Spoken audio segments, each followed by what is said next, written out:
Tudo da Canção Nova em um só lugar. Canção Nova Play. O Senhor esteja convosco. Proclamação do Evangelho de Jesus Cristo segundo Mateus. Naquele tempo, Jesus contou outra parábola à multidão. O reino dos céus é como um homem que semeou boa semente no seu campo. Enquanto todos dormiam, veio seu inimigo, semeou o joio no meio do trigo e foi embora. Quando o trigo cresceu e as espigas começaram a se formar, apareceu também o joio. Os empregados foram procurar o dono e lhe disseram: Senhor, não semeastes boa semente no teu campo? De onde veio então o joio? O dono respondeu: Foi algum inimigo que fez isso. Os empregados lhe perguntaram: Queres que vamos arrancar o joio? O dono respondeu: Não. Pode acontecer que arrancando o joio arranqueis também o trigo. Deixai crescer um e outro até a colheita. E no tempo da colheita direi aos que cortam o trigo: Arrancai primeiro o joio, e o amarrai em feixes para ser queimado. Recolhei, porém, o trigo no meu celeiro. Palavra da salvação. Glória a vós, Senhor.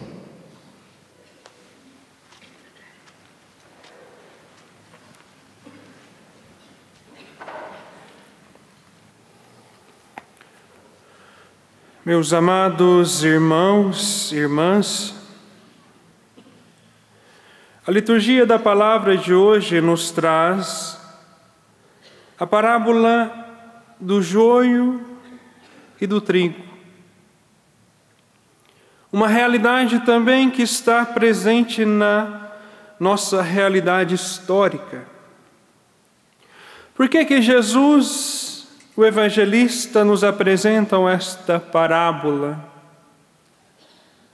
Por causa da realidade do bem e do mal. Nós vemos aqui dois semeadores.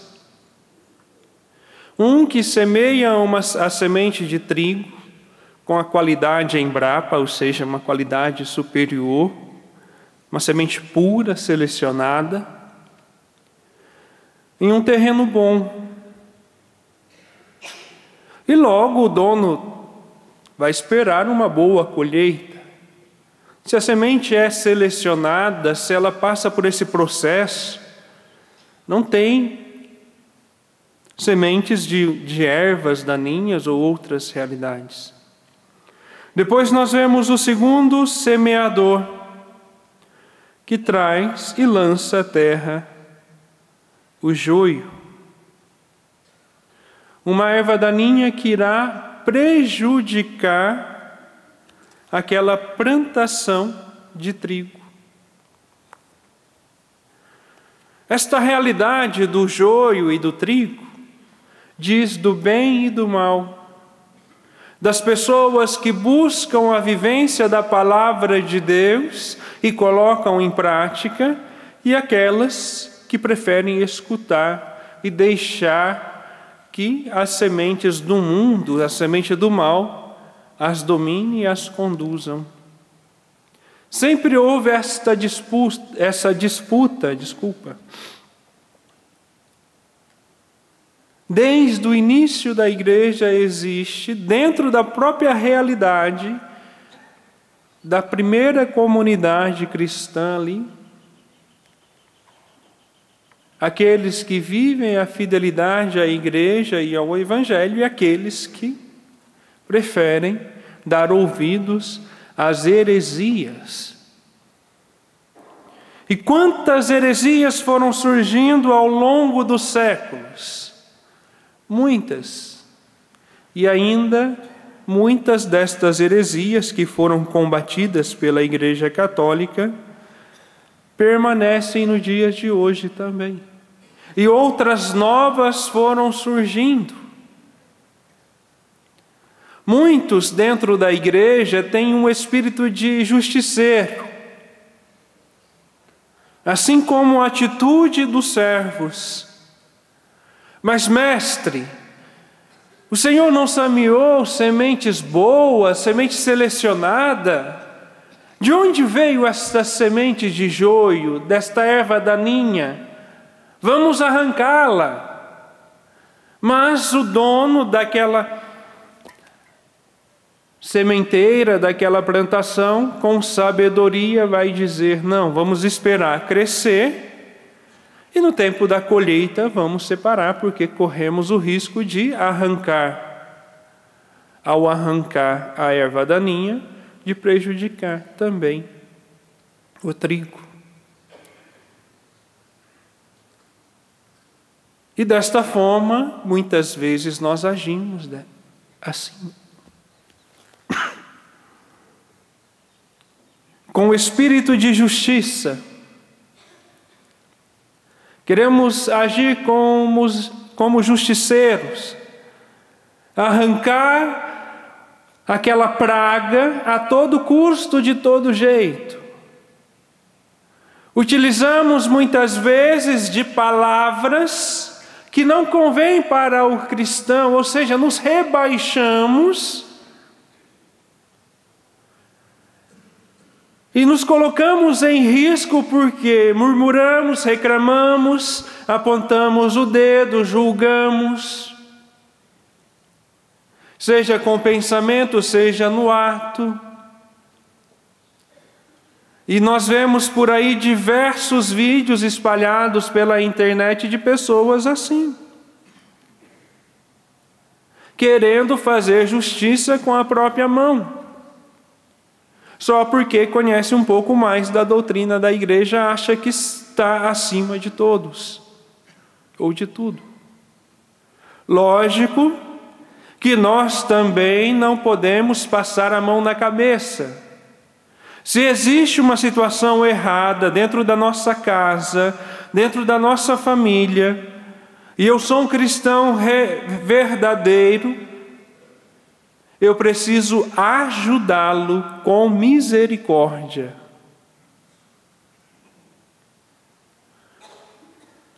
Não é através do julgamento, do apontar ou de jogar o erro na cara do outro. Pelo contrário, a partir do erro do outro, ensinar e orientar para que ele volte para o Senhor, para que ele possa trilhar esse caminho de conversão.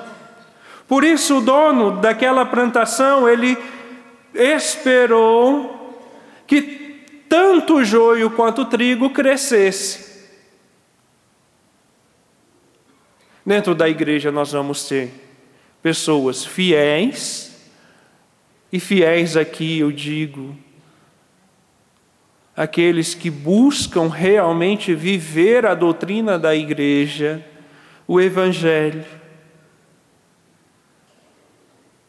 que buscam viver a sua tradição, aquilo que a igreja nos ensinou ao longo destes 2000 anos de história.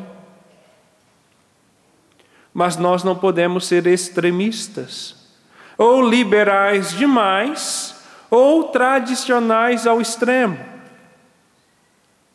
Nós precisamos seguir o caminho da virtude, e a virtude está no meio. Nós devemos ser, sim, conservadores da tradição da igreja, conservadores em relação ao Evangelho. Porque se eu vou para um extremo ou para o outro, eu corro o risco de negar 2000 anos de tradição, e o que me importa só aquilo que vem a partir do Vaticano II, ou eu fico só com aquilo que vem antes do Vaticano II, esquecendo que dentro da realidade de igreja, dentro da realidade de tradição, existe uma continuidade, uma tradição que vem sendo passado e ensinado pelo magistério. E a cada novo tempo que vai surgindo as novas realidades que precisam ser tomadas, sim, novas medidas, porque nós estamos nesse processo de escuta atenta da palavra de Deus e da busca da perseverança, porque é o próprio Espírito Santo que conduz a Igreja Católica. Nós precisamos sim buscar a fidelidade ao Evangelho. A Igreja, quem busca viver a palavra de Deus, vai agir com justiça, com verdade, e não sendo justiceiro, ou muito menos liberal. A igreja está em novo tempo. Nós estamos vivendo uma nova época, a igreja está mais liberal. Será? Ou será que eu que estou apresentando as minhas convicções ou certas teologias que nos são ensinadas como se fossem verdade? E por aí existem muitas teologias. Prosperidade, certas teologias da libertação, porque nem toda teologia da libertação é má, mas aquela que tira Cristo do centro, que vive, de certa forma, muito mais o Evangelho de Marx do que o Evangelho de Jesus Cristo. Desculpa dizer assim, mas muitos tomam Marx como se fosse o próprio Cristo. E assim vai. A ideologia do socialismo, do comunismo. Porque não me agrada o pensamento de fulano, eu já logo critico. Porque eu sou melhor. Porque o padre da minha paróquia faz isso e não me agrada. Porque esquece da trave do seu olho. Não precisa dizer, ou seja, por que te preocupas com o cisco do olho do teu irmão? Esquece da trave que está no seu. Quem age como justiceiro é porque esqueceu dos seus próprios pecados. Porque ele olha para a igreja e ele vê um espelho. E ele se vê. Mas quando ele se vê, ele só vê aquilo que é o negativo. Aquilo que é a podridão. E o que mais faz barulho? Uma árvore caindo ou uma floresta inteira crescendo? Quantas vezes eu já trouxe esse exemplo? Alguns irmãos de comunidade já estão até cansados de ouvi-lo. Mas é um fato. Se eu tiro o olhar de mim mesmo,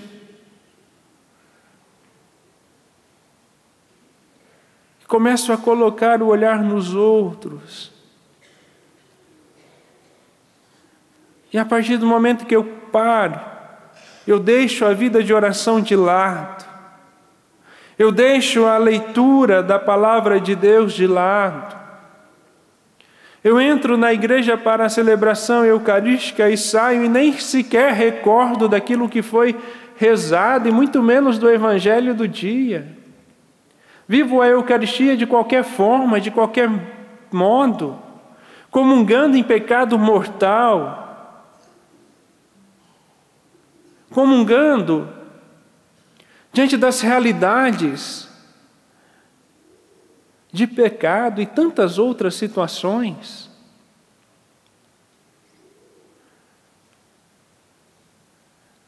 Eu vou criando, o pecado vai criando em mim escamas em meus olhos que me impedem de olhar para aquilo que é bom, aquilo que é positivo da igreja.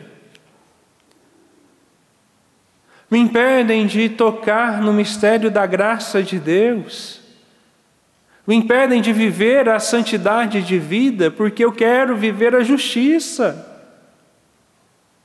Porque fulano fez isso, ele merece isso. Quem somos nós para apontar o dedo para o nosso irmão? E é algo muito mais sério.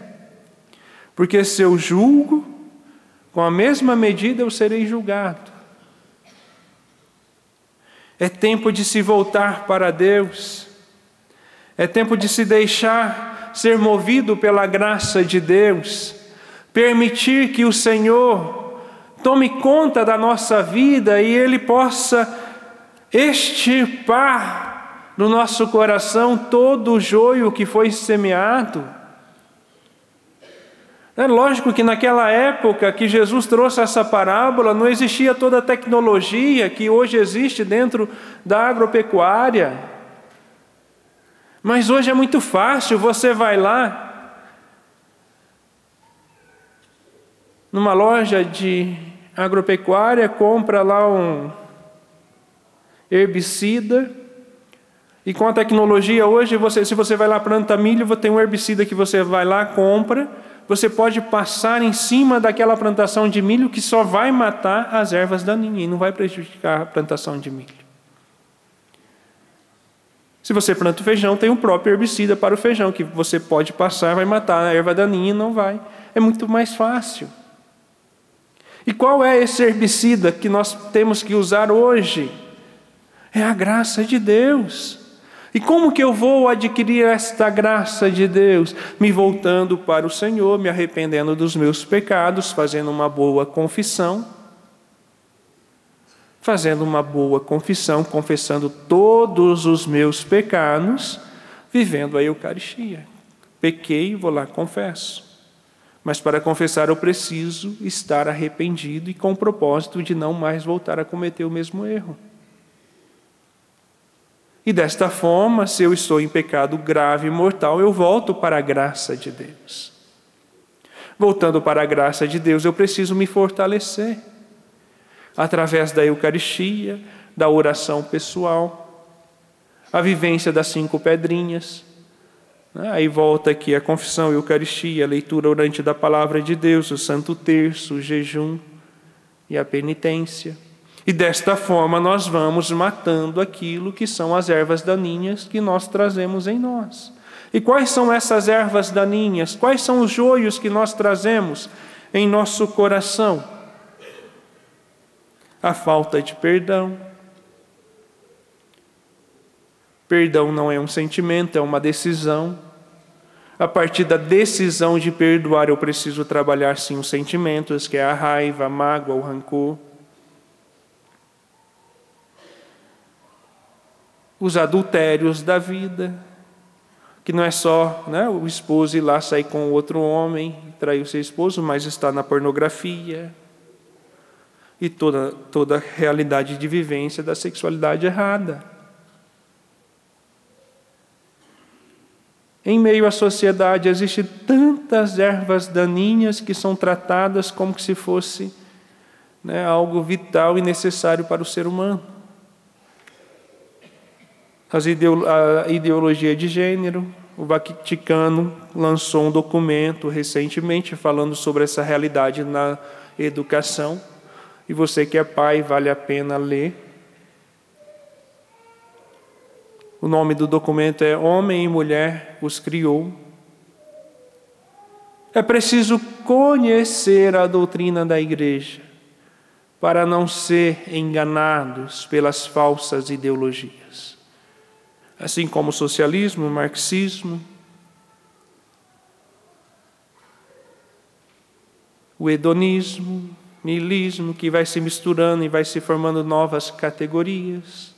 Hoje, devido a esse relativismo dentro da realidade de fé, nós preferimos deixar que o mal entre em nossa casa.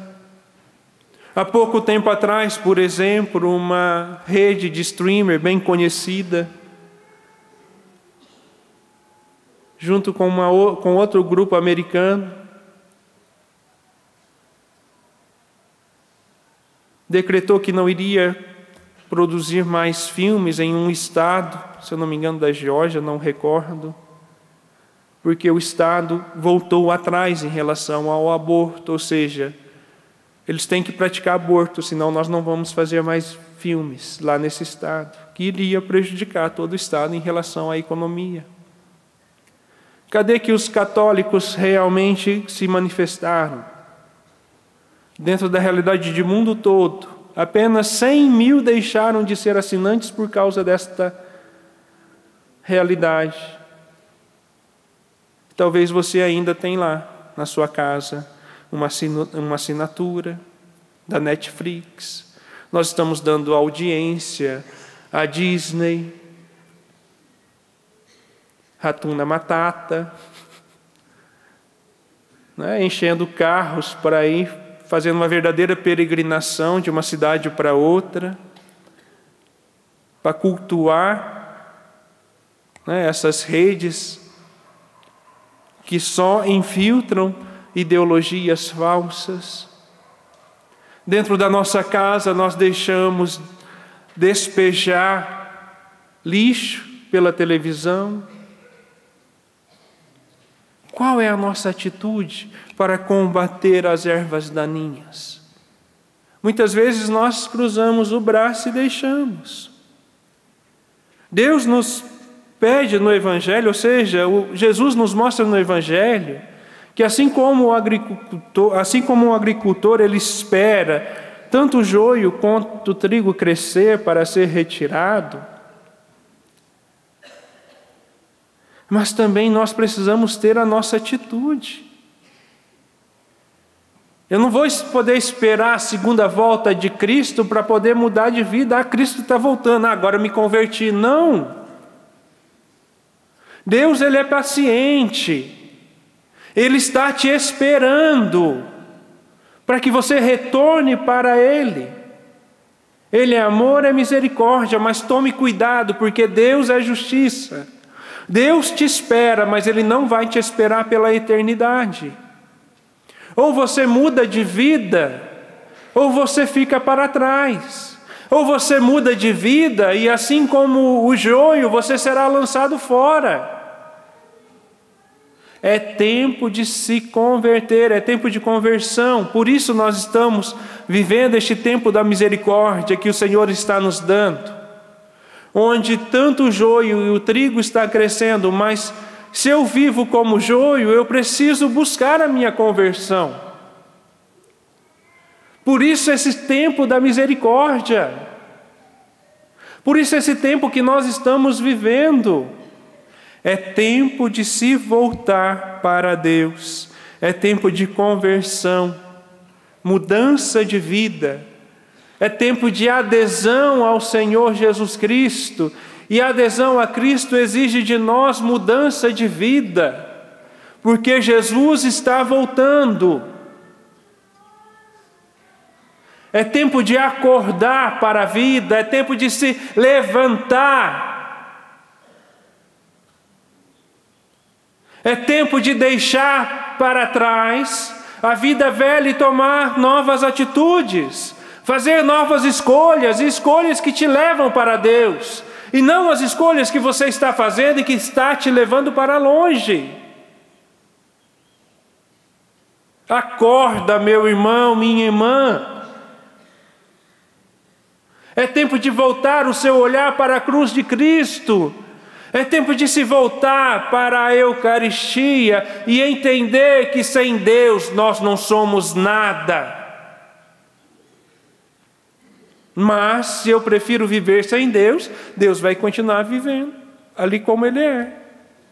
Ou seja, desculpa, nem era esse termo que eu iria usar. Ou seja, se eu prefiro andar na situação de erro e pecado, achando que Deus não existe e que Ele não vai voltar, Deus vai continuar sendo Deus. Mas eu, sem Deus, não sou nada. E corro o risco de ser lançado fora. Volte-se para Deus. É tempo de despertar. É tempo de acordar. Porque o demônio nos cerca nos rodeia como lobo, como leão, prestes a nos devorar. Por isso nós precisamos viver na graça de Deus, trilhando o caminho de santidade. E sem vida de oração, não há santidade. Sem vida de oração, não há conversão real e verdadeira. Sem intimidade com Deus, não será possível alcançar a santidade de vida. A oração, a intimidade com Deus, a vivência das 5 pedrinhas, a oração pessoal, vai nos aproximando cada vez mais de Deus. E desta forma nós vamos eliminando da nossa vida tudo aquilo que nos prejudica. Mas a adesão a Cristo Jesus não quer dizer que nós seremos felizes. Sim, seremos felizes na eternidade. Viveremos uma alegria plena. Mas enquanto nós estivermos aqui na terra, nós vamos passar por sofrimentos, por dores, por dificuldades. E estando em Jesus eu serei feliz, mesmo em meio a essas dores. Por isso é tempo de conversão, tempo de se voltar para o Senhor. Louvado seja o nosso Senhor Jesus Cristo. Para sempre seja louvado. Tudo da Canção Nova em um só lugar. Canção Nova Play.